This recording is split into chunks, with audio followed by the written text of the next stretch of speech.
Morning came. But nobody in that house felt rested. My sister was already awake when I stepped out. Too awake, like she hadn't slept at all. I couldn't keep it in anymore. I think my sister is connected to this, I told my husband quietly. I don't know how, but something about her doesn't feel right. Why? He asked. I told him everything. The way the seer looked at her. How she always seemed to know more than she should. How she knew about things we never told her. And what I saw that night in the kitchen. He didn't argue. He just nodded. That same morning, we went to the pastor who blessed our marriage. We didn't tell my sister. At that point, we believed she had something to do with everything. The pastor listened carefully as we explained it all again. The pot. The strange sightings. Everything. When I finished, he stayed quiet for a while. Then he said, "This is not just something following you. It is tied to someone's hand." My husband leaned forward. "What do we do?" The pastor placed a small bottle of anointing oil in front of us. "Take this home," he said. "Don't accuse anyone yet. Sprinkle it in the house. But look for something that doesn't belong there. Something small, but connected to the beginning." Then he added, "And when you see it, you know." We went back home feeling uneasy.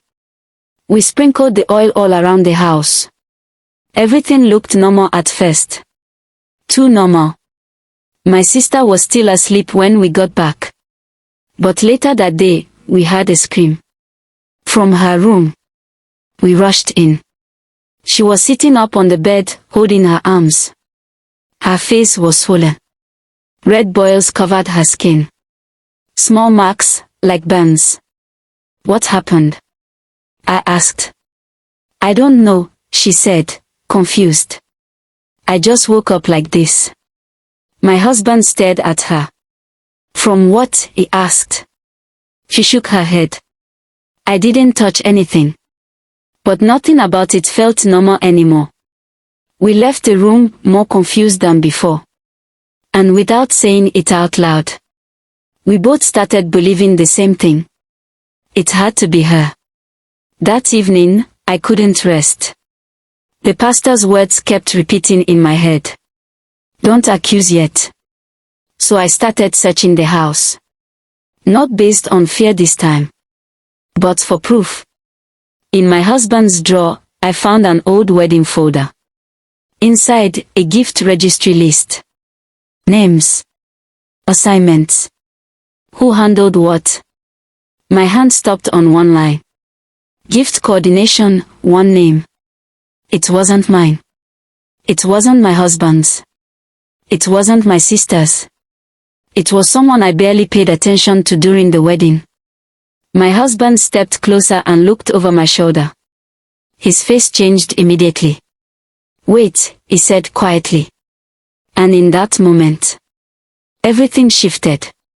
The person we had been focusing on, the person we almost accused completely, might not have been the one behind any of this. My husband looked at me. "We've been looking at the wrong person." And as I stood there, holding that paper, I realized something worse. If it wasn't her, if it wasn't my sister, then someone else in this story was still hidden. Stay for part 6. Because the real person behind that gift is closer than you think.